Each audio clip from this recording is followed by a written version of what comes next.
Hello everyone, welcome back to my channel.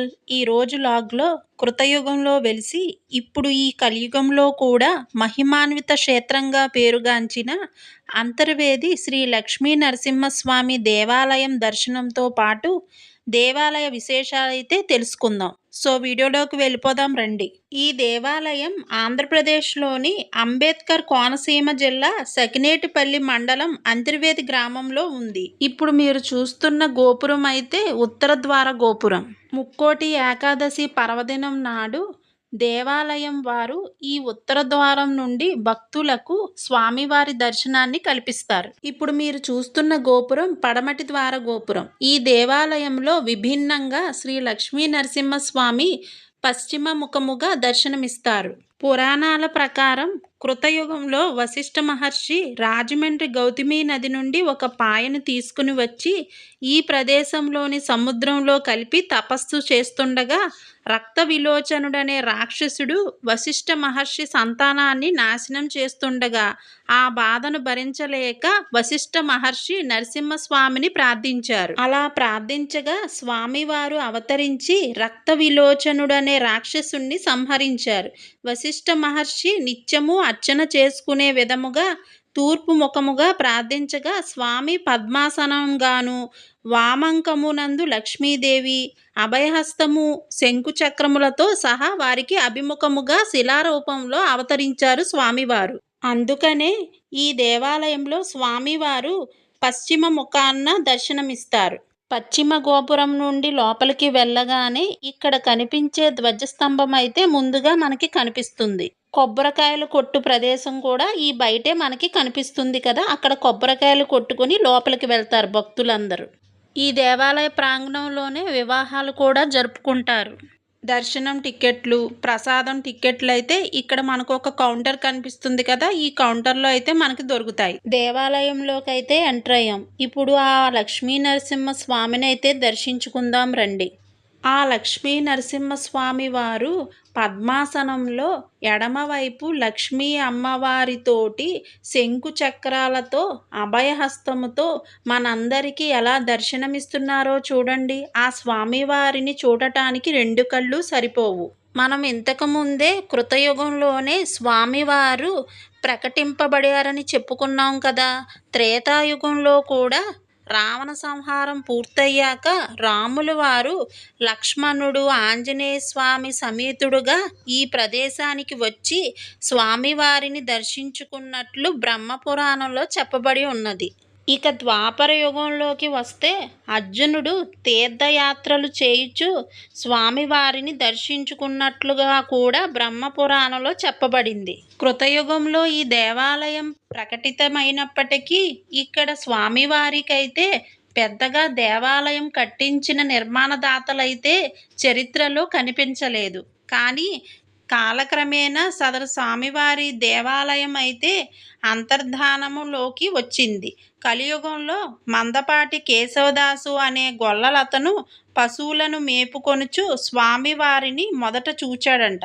అనంతరం రెడ్డి ప్రభువులు కర్రతోటి ఈ ఆలయమును నిర్మించినట్లుగా నానుడి. కర్రతో నిర్మించిన దేవాలయము కూడా శిథిలమైన తరువాత క్రీస్తు శకం 1745లో 1823 మధ్యన కోపనాతి కృష్ణమ్మ అనే అగ్నికూల క్షత్రియుడు రాతితోటి ఆలయ మండప ప్రాకారములు నిర్మించినట్లుగా శిలాశాసనమునందు ఈ దేవాలయంలో కలదు. దేవాలయం గోపురంపై ఉన్న శిల్పాలైతే ఎంత బాగా చెక్కారో చూడండి.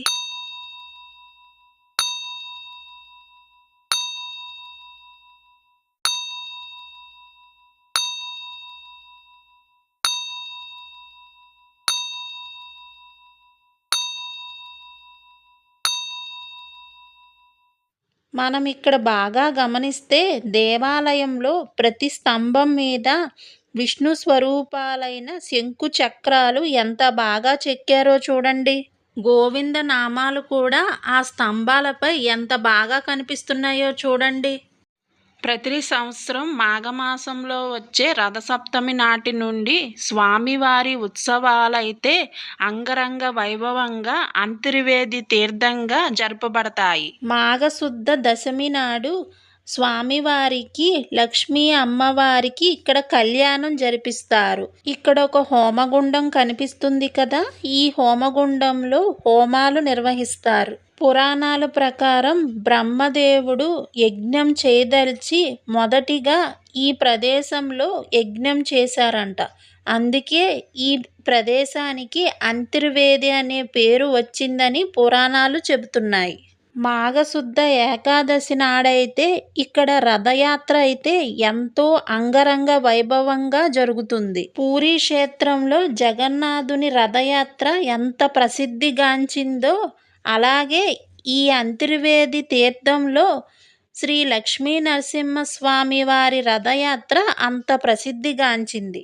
ఇక్కడ కనిపిస్తున్న ఈ ప్రదేశంలోనే అన్నదాన కార్యక్రమం ప్రతిరోజు జరుగుతుంది. ఇక్కడ ప్రతిరోజు ఎన్నో వేల మంది భక్తులు స్వామివారి అన్నప్రసాదాలను స్వీకరిస్తారు. వైశాఖ మాసంలో వచ్చే శ్రీ లక్ష్మీ నృసింహ జయంతి నాడు కూడా ఈ దేవాలయంలో స్వామివారి జయంతిని అంగరంగ వైభవంగా నిర్వహిస్తారు. వశిష్ఠ గోదావరి నది పాయ, బంగాళాఖాతము సముద్రము మధ్య గల త్రికోణ దీవిలో ఈ అంతర్వేది క్షేత్రం ఉండుట ప్రత్యేకము. ఇక్కడ గోపురం పైన అఖండ దీపారాధన చేసే మండపం మనకి కనిపిస్తుంది, చూస్తున్నారు కదా! ఇక్కడ ఒక మండపం కనిపిస్తుంది కదా! ఈ మండపం కింద స్వామివారి పల్లకైతే మనకి కనిపిస్తుంది, చూస్తున్నారు కదా! ఈ పల్లకిలోనే ఉత్సవాల సమయంలో స్వామివారిని ఊరేగిస్తారు. ఇక ఈ ప్రదేశంలోకి వస్తే స్వామివారికి ఉత్సవాల సమయంలో ఉపయోగించే అశ్వాలను, ఏనుగులను, ఇంకా రకరకాల దేవతామూర్తులను అయితే ఇక్కడ దేవస్థానం వారు భద్రపరిచారు. సో ఇదండి ఈరోజు వీడియో. ఈ వీడియోలో అయితే ఎంతో ప్రసిద్ధిగాంచిన నవలక్ష్మీ నరసింహ క్షేత్రాల్లో ప్రసిద్ధిగాంచిన అంతర్వేది లక్ష్మీ నరసింహస్వామి క్షేత్రం అయితే మనము ఈ వీడియోలో దర్శించుకున్నాము కాబట్టి ప్లీజ్ వీడియోకైతే లైక్ ఇచ్చి షేర్ చేయండి.